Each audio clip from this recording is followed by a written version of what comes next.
Bonjour, je suis Margarita de la mercerie Jas Couture.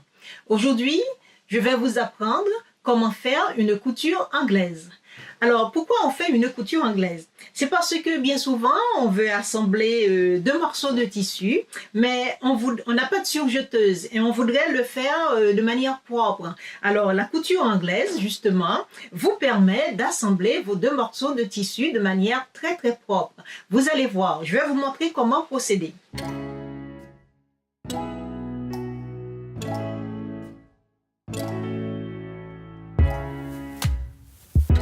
Lorsque vous assemblez vos deux morceaux de tissu, vous voulez bien qu'ils aient une belle finition à l'intérieur tant qu'à l'extérieur, n'est-ce pas? Aujourd'hui, nous allons faire un sac. Je vais choisir par exemple ce tissu pour faire un sac. En général, quand on fait un sac, on assemble les tissus endroit contre endroit. Mais puisque maintenant je vais faire de la couture anglaise, vous devez prévoir de laisser 2 cm de surplus que la largeur de votre sac. Parce que normalement, la couture anglaise va vous prendre 1 cm en plus. Pour faire le sac, nous allons coudre envers contre envers de façon parallèle ces deux côtés. Comme ça, vous allez voir comment on fait la couture anglaise. Je pose mon tissu, comme on a dit, envers contre envers. Et là, je vais poser mon tissu sous le pied de biche et je vais coudre à la largeur du pied de biche.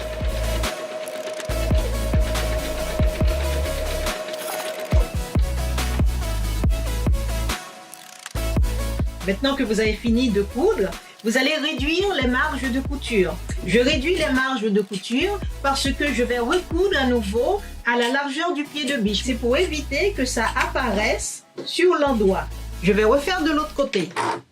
Je vais faire mon point d'arrêt au début.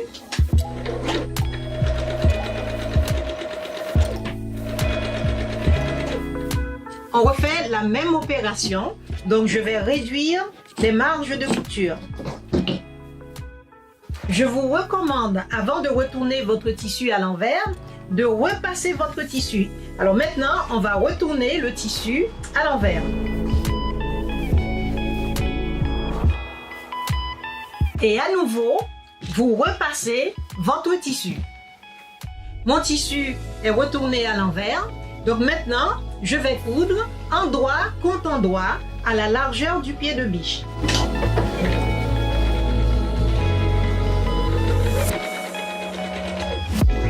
Les deux côtés de votre sac sont cousus.